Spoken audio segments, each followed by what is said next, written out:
Shalom saudara-saudara. Apa kabar semuanya? Semua masih baca Alkitab? Masih percaya Yesus? Jangan sampai enggak itu ya.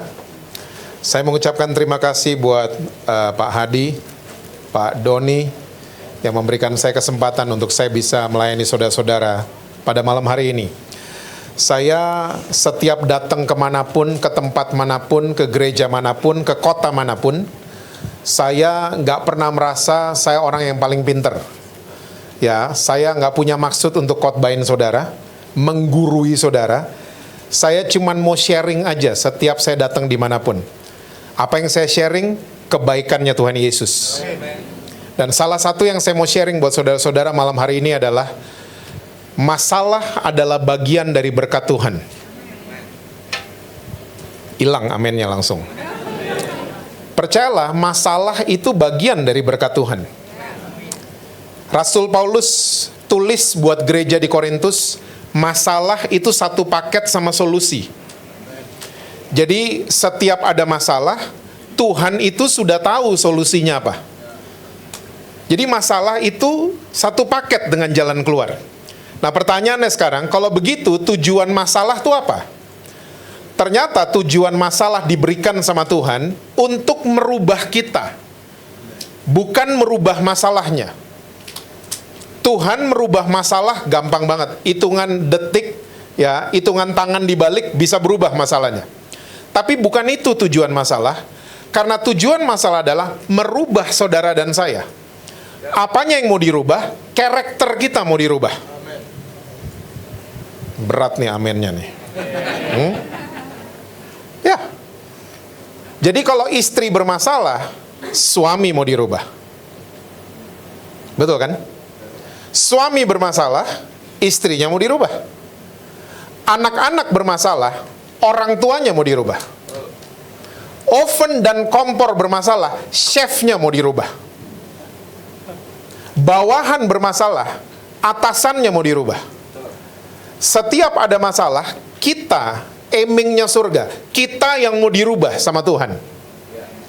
Jadi kalau ada masalah, jangan lagi berdoa, Tuhan, kok Tuhan diemin saya? Jangan doa kayak gitu. Ya, karena udah dari dulu, setiap ada ujian, dosen selalu diem. Di Alkitab lebih ngeri loh. Lagi badai, dosennya bobok di perahu. Tuhan kalau kasih masalah namanya adalah ujian. Iblis kasih masalah namanya cobaan. Mesti bisa dibedain.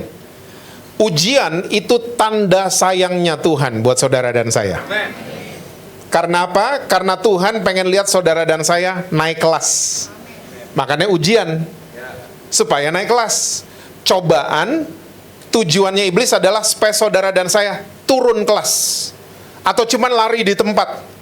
Ya, nggak pernah kemana-mana, nggak pernah ada progres. Itu tujuannya iblis. Tuhan ngasih ujian. Makanya di Indonesia adanya ujian nasional kan, bukan cobaan nasional. Ya, ya. Jadi kalau ada ujian, doanya dirubah. Jangan lagi doa Tuhan, kok Tuhan diemin saya. Jangan doa kayak gitu. Kalau lagi ujian, doanya begini, Tuhan, yang Tuhan mau rubah dari saya itu yang mana? Karakter mana dari saya yang Tuhan masih mau rubah? Saya siap ikut ujian. Saya percaya saya lagi disayang sama Tuhan Yesus. Jadi kalau dikasih ujian, bukan lagi dihukum, bukan lagi dimarahin sama Tuhan Yesus, bukan, lagi disayang. Karena dia pengen lihat kita semua naik kelas. Oke? So, kita akan buktikan sama-sama kalau masalah itu adalah bagian dari berkat Tuhan. Yuk buka sama-sama Ulangan 28 ayat yang ke-6. Saudara masih ingat Ulangan 28 di mana? Itu sebelum Ulangan 29. Ya. Ulangan 28 itu ada dua perikop, berkat dan kutuk. Nah, ayat ke-6 ini bagian dari berkat Tuhan, ayat ke-6. Ya, Alkitab bilang gini, diberkatilah engkau pada waktu masuk dan diberkatilah engkau pada waktu keluar. Saya percaya semua saudara tahu ayat ini. Tapi yang sedihnya begini, ayat ini suka dipergunakan sama orang Kristen, ya, di luar konteks. Saya punya istilah, ayat ini suka digoreng-goreng sama orang Kristen. Ya, kita nasehatin teman kita, nasehatin keluarga, nasehatin anak, tuh ada ayatnya. Ulangan 28 ayat 6. Kalau kamu keluar masuk kebaktian, kamu akan diberkati. Wah, ini ngeri nih. Ngeri. Terus berkat di belief system kita, uang dan materi. Wah, celaka ini. Celaka. Uang tuh bukan berkat Tuhan. Hilang kan aminnya? Uang tuh yang ciptain manusia, bukan Tuhan. Uang diciptakan manusia sebagai alat tukar. Makanya sekali-kalinya Yesus bandingin dirinya. Saya punya istilah, sekali-kalinya Yesus nggak percaya diri. Dia bandingin dirinya bukan sama cowok ganteng, bukan sama Hotman Paris. Tapi sekali-kalinya Yesus bandingin dirinya itu sama mamon. Uang. Alasannya nggak ada hamba yang bisa berbakti sama dua tuan. Dia akan sayang sama yang satu, dia akan benci sama yang satu. Itu alasannya Yesus. Uang bukan ciptaan Tuhan. Berkat Tuhan adalah yang diciptakan oleh Tuhan.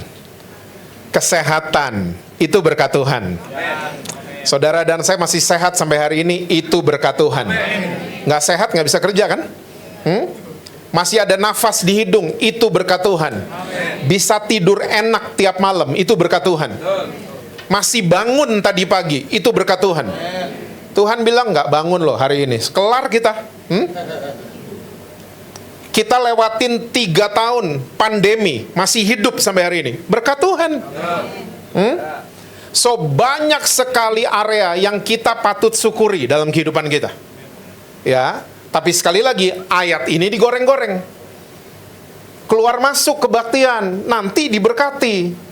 Makanya akhirnya begini, banyak orang Kristen masuk ke rumah Tuhan, motifnya bukan cinta, tapi transaksi. Jelek jadinya kita nih. Kita datang ke rumah Tuhan, Tuhan kalau saya kasih ini, itu ya. Saya udah datang loh Tuhan. Besok tender golin ya Tuhan. Kita jadi transaksi. Ya. Orang Kristen udah lupa sama temennya Daniel, sama Nabi Habakuk. Masih ingat temennya Daniel? Temen SMA-nya masih ingat? Sadrak, Mesak, Abednego. Kok temen SMA sih? Sadrak, Mesak, Abednego adalah 3 orang yang tidak memberikan kondisi sama Tuhan.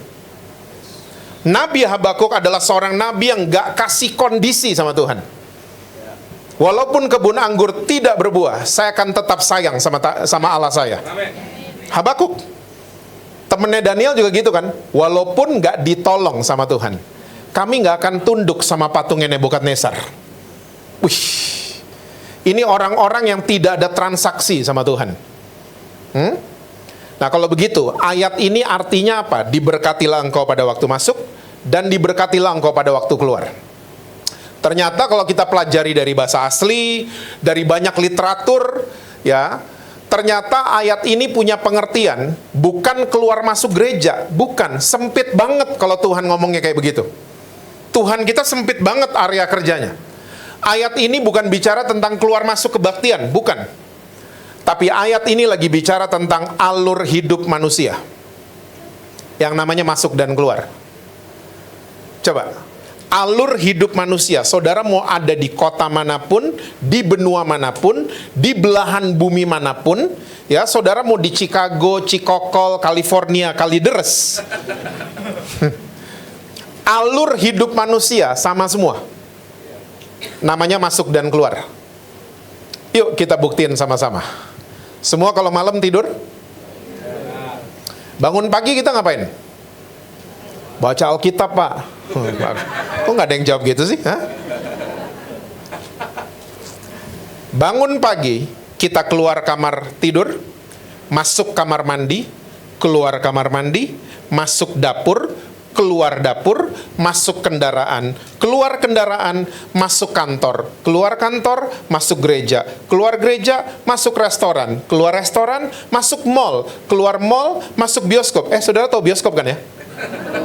Tahu ya, saudara kelihatan rohani soalnya mukanya ya. Masuk bioskop, keluar bioskop, ya. Masuk apa lagi? Masuk gereja, keluar gereja, Malam hari kita kembali masuk ke kamar. Ada yang alur hidupnya beda? Semua sama. So, saudara pastikan, ya, kalau saudara masuk dimanapun, pastikan ada pintu keluar. Kalau tidak ada pintu keluar, itu namanya jebakan. Setuju ya? Nah, tolong ingat ini baik-baik. Kalau hidup saudara dan saya, alurnya masuk dan keluar, berarti ada moments, ada saat-saat, ada hari demi hari, ada minggu demi minggu, ada tahun demi tahun.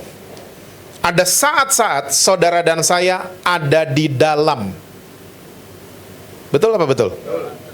Masuk dan keluar kan? Nah, tolong ingat ini baik-baik. Saudara dan saya keluar menjadi seperti apa? Semuanya tergantung sama sikap kita waktu lagi di dalam. Saya ulang. Saudara dan saya keluar menjadi seperti apa? Semuanya tergantung sama sikap kita waktu lagi di dalam. Contoh, kita semua keluar di BCC selamat, on time, tidak kurang satu apapun, sehat walafiat, karena selama di dalam perjalanan ke BCC, lampu merah kita berhenti, lampu hijau kita jalan, lampu kuning, ada yang ngomong siap-siap berhenti lagi. Hah? Kita orang Indonesia lihat lampu kuning makin ngegas kita. Hah? Itu yang benar. Hah? Teorinya emang siap-siap berhenti. Orang Indonesia nggak ada yang siap-siap berhenti. Kuning, put, gas langsung. Hah? Dilarang stop, kita nggak stop. Dilarang parkir, kita nggak parkir. Kita keluar di BCC, di tempat ini, on time, tidak kurang satu apapun, sehat walafiat. Tapi bayangkan, kalau di dalam perjalanan ke BCC, lampu merah kita jalan, lampu hijau kita berhenti, kita ugal-ugalan di jalan. Saya mau tanya, keluar nggak dari kendaraan saudara? Keluar, tapi bukan di BCC. Hah? Bisa di kantor polisi atau di rumah sakit. Betul? Kita keluar menjadi seperti apa? Semuanya tergantung mas sikap kita waktu lagi di dalam. Ada orang Kristen keluar masuk kebaktian, bertahun-tahun hidupnya gitu-gitu aja. Karena apa? Di dalam kebaktian, cek-cek sosial media, ketiduran, gak interest sama praise and worship, gak interest sama hadirat Tuhan. Pokoknya datang kebaktian cuman memuaskan darah agamawi. Yang penting kebaktian karena saya Kristen. Bertahun-tahun keluar masuk kebaktian, gitu-gitu aja hidupnya. Tapi ada orang Kristen yang cuman beberapa kali keluar masuk kebaktian, hidupnya berubah. Karena di dalam tempat kebaktian, dia interest sama praise and worship, dia mau belajar firman Tuhan, dan seterusnya. Dia berubah hidupnya, bahkan di luar sana, dia rubah teman-temannya di luar sana. Yang model begitu kayaknya banyak di BCC. Haleluya. Sama, kita masuk di masalah, keluar nggak pasti? Ingat tadi masalah satu paket sama solusi.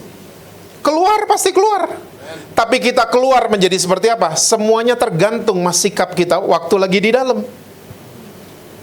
Makanya pastikan saudara, waktu kita lagi di dalam apapun, ya, di dalam karir, di dalam pekerjaan, dalam relationship, dalam keluarga, di dalam apapun, dalam bisnis, ya, dalam networking, ya, pastikan kita satu frekuensi sama firman Tuhan. Amin. Pastikan. Untuk para fans drakor, saudara mesti tahu hal ini ya. Oh, nggak ada yang tahu drakor juga ya? Saudara emang rohani sekali kok emang ya. Jadi tahun 84 pesawat Korean Airlines ini terbang dari Los Angeles ke Seoul, Korea Selatan. Oke. Nah, waktu di Los Angeles pilotnya masuk di kokpit. Pilotnya ada di dalam kokpit. Dia memasukkan koordinat, ini tugasnya pilot. Dia memasukkan koordinat 0,0 sekian derajat salah. Salahnya dikit. Tapi waktu terbang karena salahnya dikit, miringnya jadi jauh. Dia terbang bukan ke Korea Selatan, dia terbang ke Uni Soviet nih pesawat. Saudara masih tahu Uni Soviet? Karena hari ini udah nggak ada Uni Soviet. Dia pecah jadi beberapa negara kan. Kazakhstan, Uzbekistan, Jonathan nggak ada ya.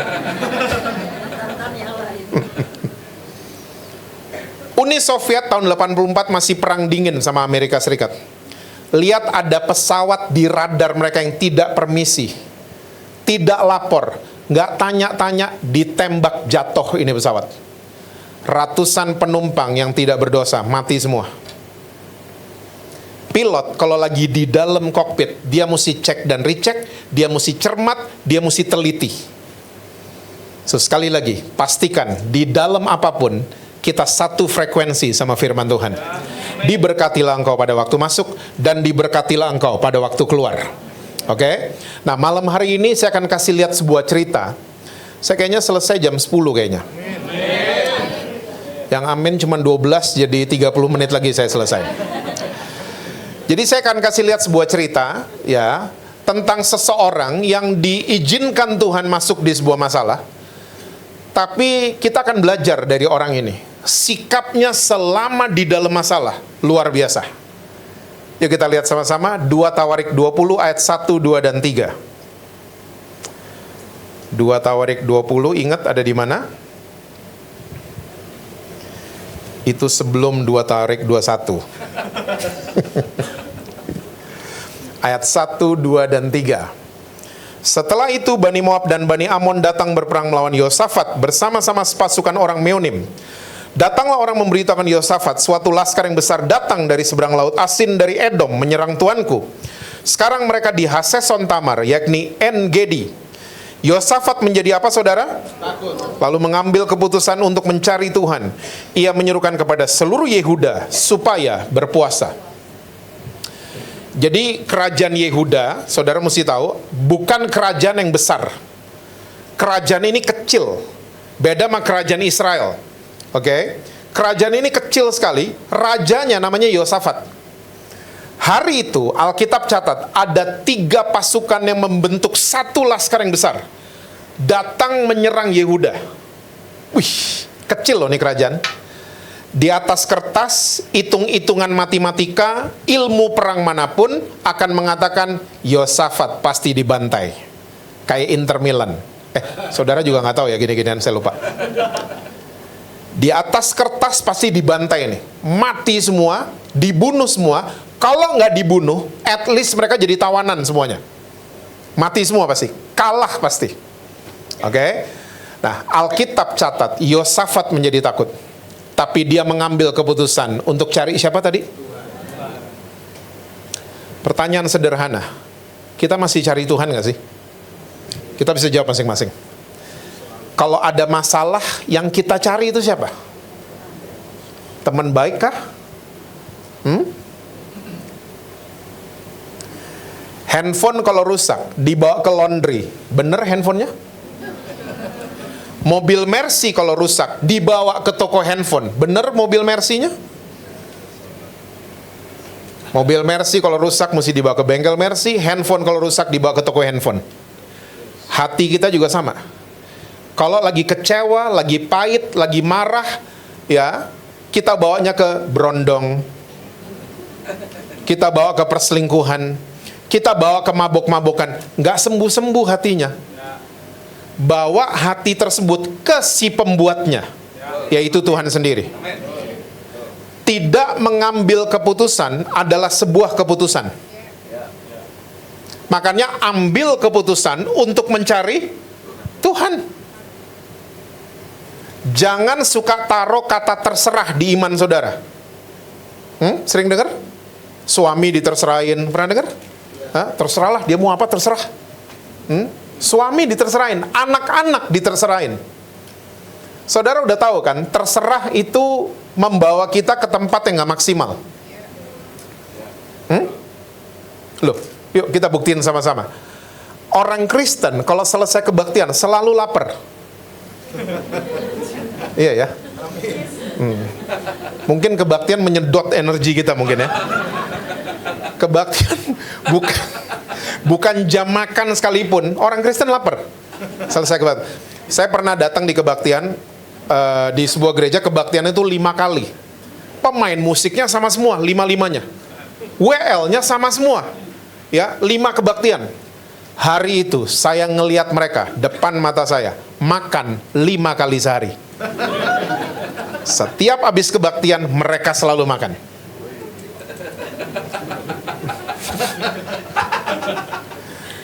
Nah, kalau selesai kebaktian biasanya ada provokator ngomong gini, kita makan di mana? Yang ditanya jawabnya terserah. Pengalaman kayaknya ya. Oke, nggak ada jawaban yang benar gitu kan. Tiba-tiba jemaat kebaktian kedua udah mulai datang. Biasanya kita gini, kita pindah yuk ke tempat parkir, bahas di tempat parkir. Semua turun ke tempat parkir, pertanyaannya masih sama. Kita makan di mana? Jawabannya masih sama juga ternyata. Terserah. Karena mobil-mobil dan motor-motor jemaat kebaktian kedua mulai datang di tempat parkir. Biasanya keputusannya mulai cepet-cepet. Gini aja deh, kita ikut aja mobil paling depan di mana. Nentuin aja, nanti kita nutut. Ya, keluar dari BCC 5 mobil. Ya, konvoy. Saudara bisa bayangin supir mobil paling depan dalam keadaan stres tinggi? Makan di mana nih semua nih, ha? Lalu tiba-tiba sopir mobil paling depan memutuskan makan nasi goreng. Parkir 5 mobil, pesen nasi goreng datang. Hap pertama waktu lagi ngunyah, yang tadi ngomong terserah, mulai komentar semuanya. Tahu makan nasi goreng, saya tahu loh tempat yang lebih enak. Ih, ngeselin banget tau nggak? Hah? Lihat ini contoh sederhana. Cuman karena terserah kita dapetin nasi goreng yang nggak maksimal. Apalagi anak-anak diterserahin, apalagi suami atau istri diterserahin. Jangan suka taruh kata terserah di iman kita. Yosafat dia nggak terserah, tapi dia berserah. Beda loh. Saya nggak tahu masalah saudara, tapi yuk kita bahas malam hari ini masalah yang sedang dihadapi anak-anak kita. Anak-anak kita lagi berhadapan dengan musuh yang mengerikan. Beda sama musuh generasi kita. Anak-anak kita punya karakter dalam generasi mereka. Setiap generasi punya karakter yang berbeda. Anak-anak kita juga. Nah, para orang tua, para oma opa, papa mama yang hadir malam hari ini, kita perlu dituntun sama hikmat Tuhan dalam kita membesarkan anak-anak. Nggak bisa lagi copy paste. Sorry, nggak bisa. Zaman saya masih bisa.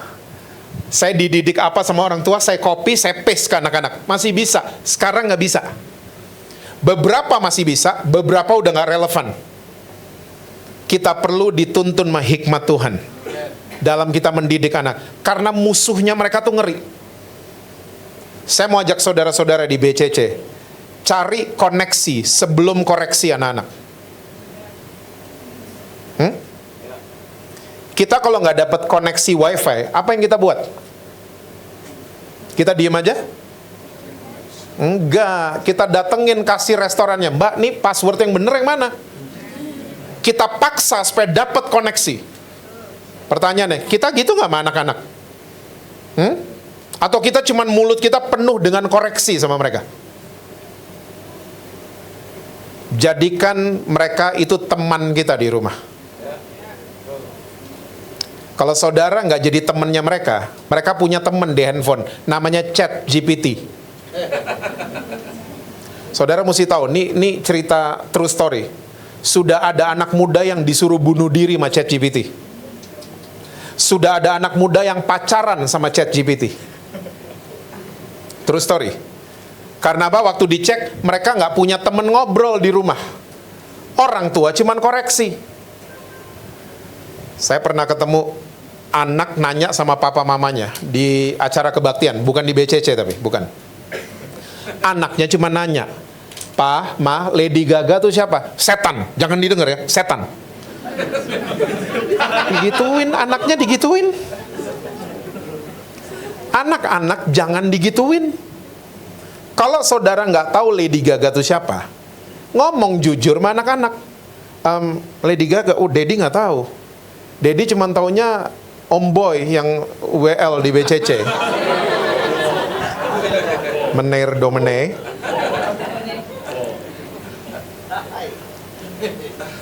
Dedi nggak tahu.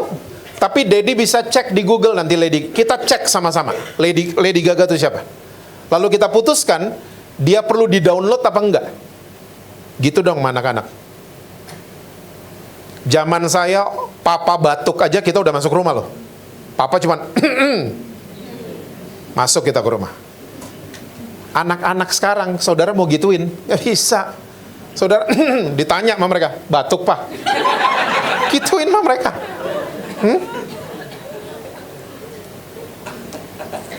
Ingat, mereka punya karakter tersendiri generasi mereka. Jangan samain sama kita. Kalau mereka main terus dan gak pernah bikin PR, deketin mereka dengan cara yang beda. Nah, kamu kayaknya udah 2 jam main, mau Dedi bantuin gak bikin PR? Gak bisa lagi, kamu nih main terus, gak pernah bikin PR. Gak bisa digituin anak-anak sekarang. Dan saudara mesti tahu, mereka udah gak kena dengan apa yang namanya hierarki. Anak-anak kita sudah gak lihat orang dari senior atau junior. Zaman saya masih bisa. Zaman saya didatangin sama kakak rohani. Saya kakak rohani kamu ya. Saya akan appreciate banget. Oh iya kakak, saya akan begitu. Anak-anak zaman sekarang, saya kakak rohani kamu ya. Mereka akan liatin kita. Lu siapa? Mereka akan gitu sama kita. Karena apa? Mereka melihat seseorang, bukan lewat senior atau junior, tapi mereka melihat seseorang atau menilai seseorang lewat kapasitas. Itu mereka. Makanya produser saya di Jakarta anak 26 tahun, hampir seumur anak saya. Dia bisa atur-atur saya. Pastor, lihatnya jangan begitu. Pastor, sepatunya salah, ganti. Dia bisa gitu-gituin saya. Kenapa bisa? Karena kita saling menghargai kapasitas masing-masing. Nyambung. Saya ini di Jakarta berasa kayak iPhone 6, saudara. Saya berada di tengah-tengah iPhone 1 sama iPhone 16. Ngerti maksud saya? Saya sama orang tua nyambung, sama anak-anak muda saya nyambung. Saya di tengah-tengah. Ini 2 berantem terus memang. Pak, bilangin anak saya, tiktokan melulu. Saya ketemu sama anaknya di lapangan padel. Kata nyokap lo tiktokan. Iya om, lagi tiktok live, lagi jualan, dapat duit om. Generasi kita kalau kerja mesti ke kantor. Anak-anak kita, mereka bisa work from anywhere. Cari pengertian dong. Jangan cuma tahu bikin anak, tapi cari pengertian tentang mereka. Firman Tuhan kan, dari segala yang kau peroleh, perolehlah pengertian. Amsal 4 ayat 7. Ngerti? Jangan sebut mereka strawberry. Kok belaga lupa mukanya semua? Saudara tahu kan kenapa mereka disebut strawberry? Karena strawberry itu cantik, tapi dipencet penyok, jatuh, hancur. Terus kita memperkatakan iman, anak-anak kita strawberry. Saya sih nggak mau. Anak-anak kita adalah anak-anak yang sehat, dicintai Tuhan, punya masa depan yang luar biasa. Jangan dikatain strawberry. Saya ngomong seperti ini bukan teori, karena saya pengalaman sama 2 anak saya. Satu udah 27, satu 24. Anak saya yang nomor 2, namanya Pangeran. Saya lewatin masa yang sulit sama dia. Dia tuh otak kanannya kuat, kakaknya otak kirinya yang kuat. Ya, nah mereka berdua puji Tuhan ranking 2. Kakaknya dari atas, Pangeran dari bawah. Saya dulu maksa dia harus sama kakaknya. Wih, ribut terus yang ada. Nggak ada koneksi, maunya koreksi nih dadinya. Saya nggak akan lupa, saya pernah ada di luar Indonesia, saya udah putuskan nggak mau beliin oleh-oleh buat Pangeran. Tuhan tegur saya. Tahu nggak Tuhan tanya apa sama saya? Tuhan tanya begini, Jess, Adam dan Hawa orang tuanya siapa? Tuhan kalau tanya kayak Ayub tuh ditanya Tuhan nggak bisa jawab kan? Hah? Saya bilang orang tuanya siapa? Aku orang tua mereka. Mereka jatuh. Apalagi anak kamu. So sayangi mereka seperti saya sayang sama kamu. Kamu jatuh juga kan? Saya tetap sayang sama kamu. Sayangi pangeranmu. Sampai Indonesia pangeran dapat oleh-oleh paling banyak. Dia bilang thank you. Langsung baikan. Tapi ingat, anak-anak bermasalah. Siapa yang mau dirubah? Dedinya mau dirubah ternyata. Saya yang berubah. Sekarang kita cari-carian. Cari-carian, ngopi bareng, main padel bareng, ke Bali bareng, cari-carian terus. Bromance banget saya sama dia. Ya, koneksi lebih penting dari koreksi. Jangan pernah sebut mereka lagi strawberry. Saya percaya waktu kita terkoneksi sama Tuhan, saudara dan saya akan terkoneksi dengan anak cucu kita. Ambil keputusan untuk cari Tuhan. Dan saya percaya waktu kita ambil keputusan untuk cari Tuhan, Tuhan langsung tolong? Seringkali enggak ya. Karena siapa yang mau dirubah tadi? Kita mau dirubah. Kalau langsung ditolong, bisa langsung ditolong. Tapi kita nggak berubah. Tapi kita lihat sikapnya Yosafat. Yosafat juga nggak langsung ditolong. Yuk lompat ayat 12. 2 Tawarik 20 ayat 12. Ya Allah kami, tidakkah Engkau akan menghukum mereka? Karena kami tidak mempunyai kekuatan untuk menghadapi laskar yang besar ini yang datang menyerang kami. Ini bukti ya, kerajaan ini kecil sekali. Kami tidak tahu apa yang harus kami lakukan, tapi mata kami tertuju kepadamu. Wow. Ini nasihat oma opa saya yang masih relevan sampai hari ini. Oma opa saya adalah misionaris dari India yang datang di Batu Malang. Gak jauh dari Surabaya. Ya, mereka datang tahun 1939. Mereka beli rumah yang sangat murah karena itu rumah hantu. Mama saya masih ngeliat di rumah itu piring numpuk sendiri. Mama saya masih ngeliat. Ya, Conjuring 2 lewat.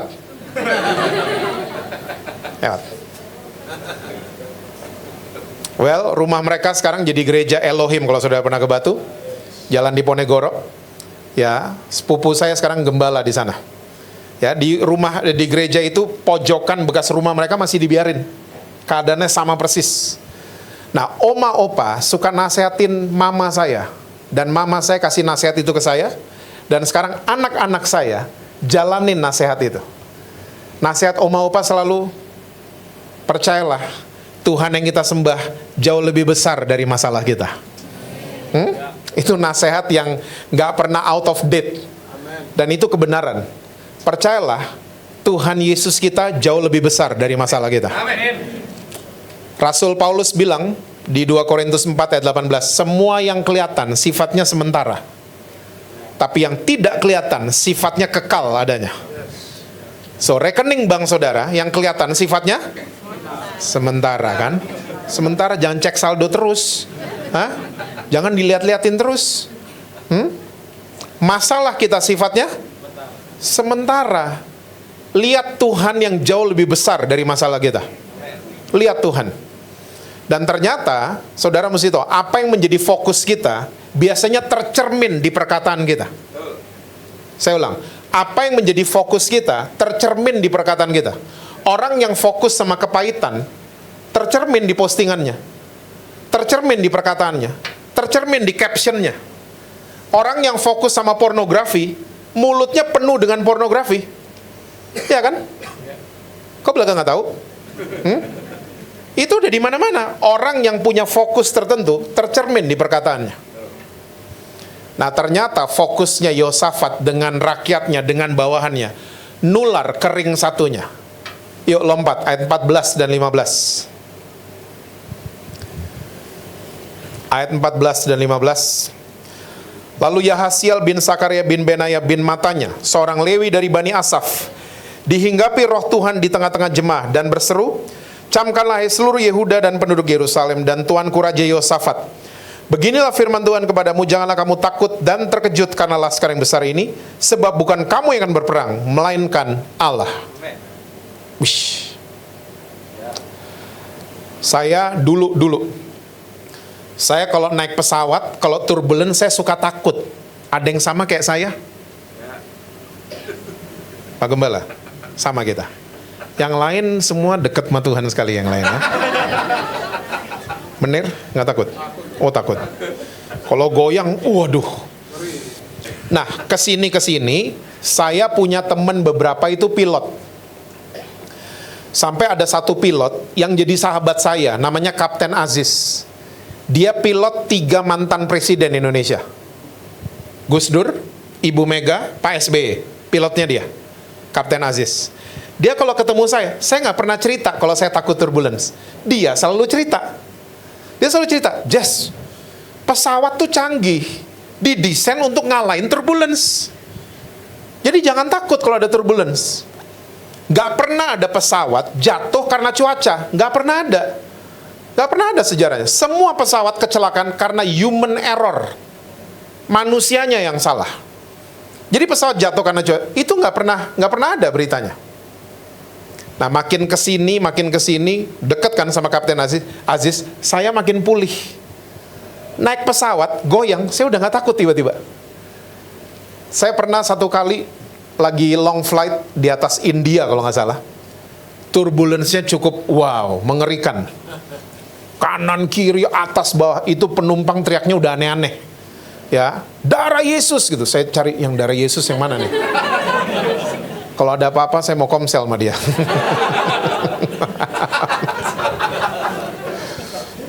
Allahu Akbar gitu. Teriaknya udah aneh-aneh. Di belakang ada yang teriak gede banget, setan dipanggil juga loh. Saya pengen ngeliat siapa tuh yang teriak setan, ha?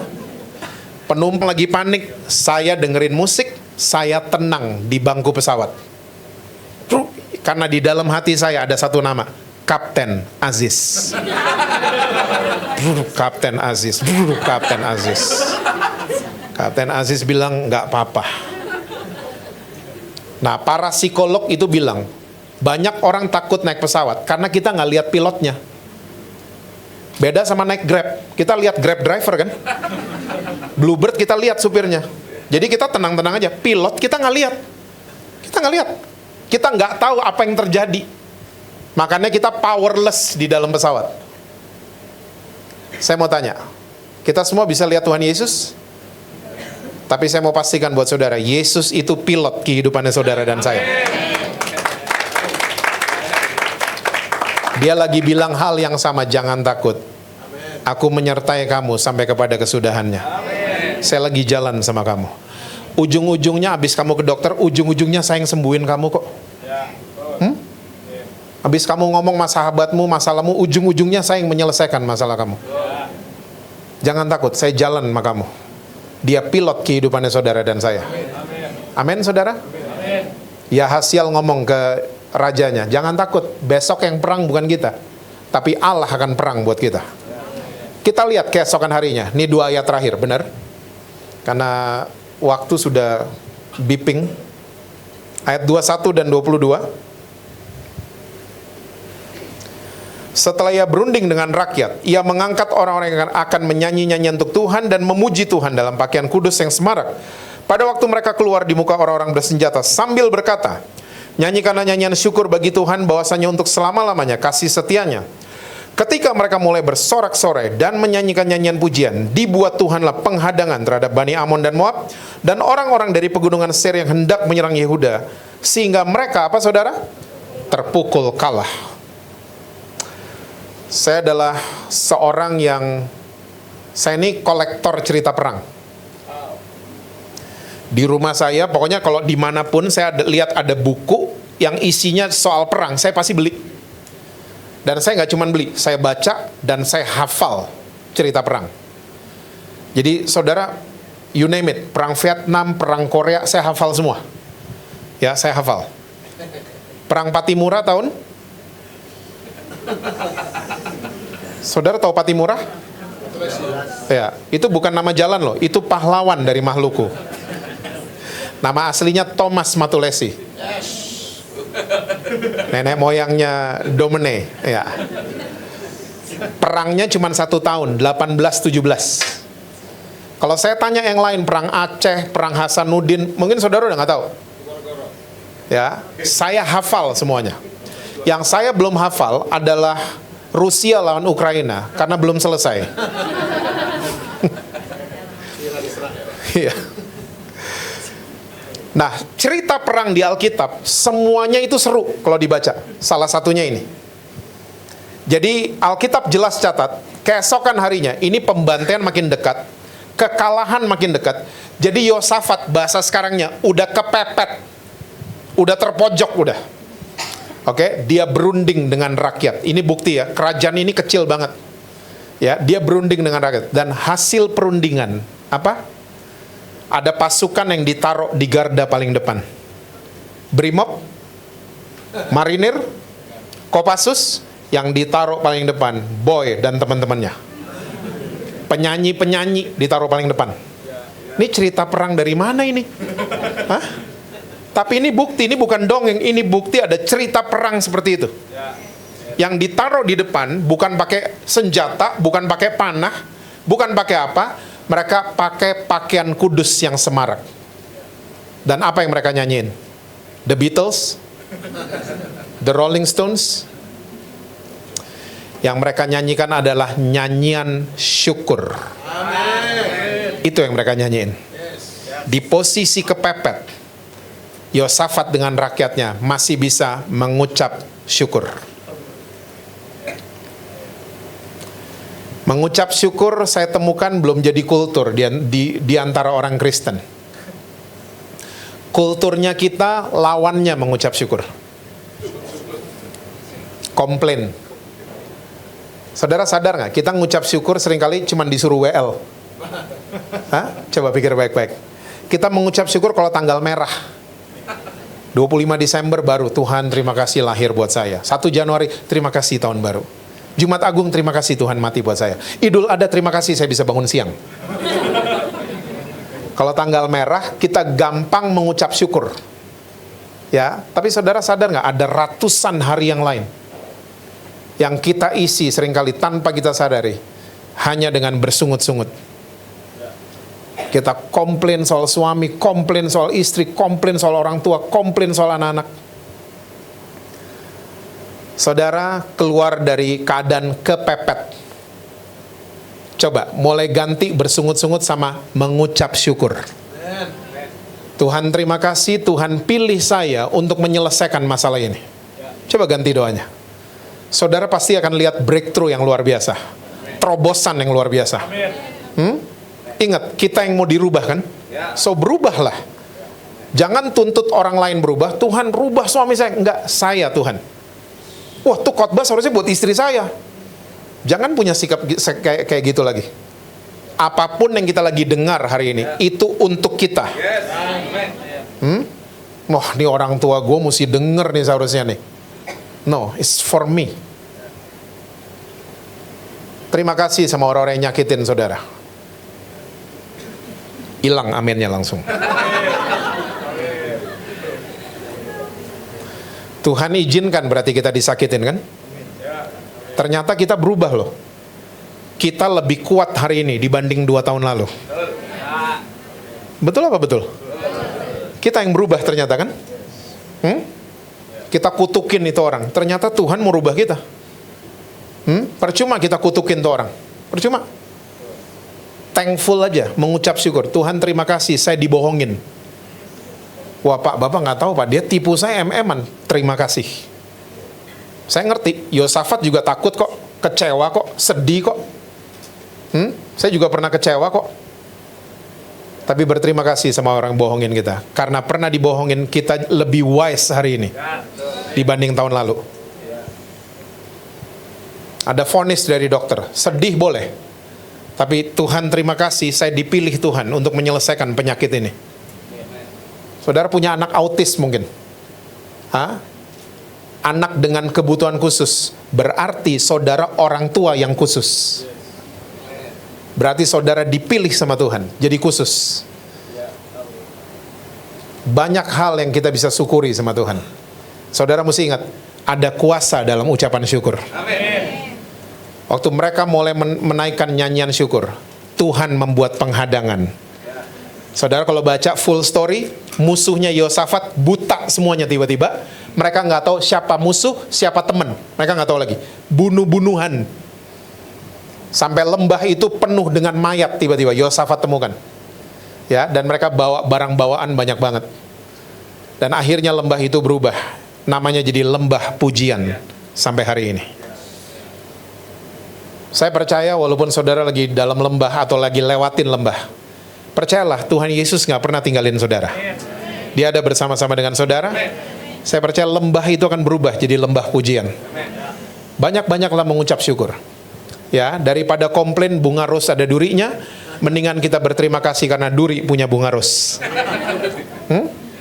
Paulus bilang perjalanan ini banyak durinya kan? Tapi percayalah kemenangan akan nyambut saudara di ujung jalan. Pemulihan semua nyambut kita di ujung jalan. Sikap kita selama di dalam masalah, itu yang mau dilihat sama Tuhan. Karena Tuhan ingin merubah kita. Pastikan itu sejalan sama firman Tuhan. Diberkatilah engkau pada waktu masuk, dan diberkatilah engkau pada waktu keluar. Tuhan berkati saudara-saudara semua. Selalu sukses, harmonis di rumah, dan rekening BCA, BRI, Permata Mandiri selalu penuh buat saudara.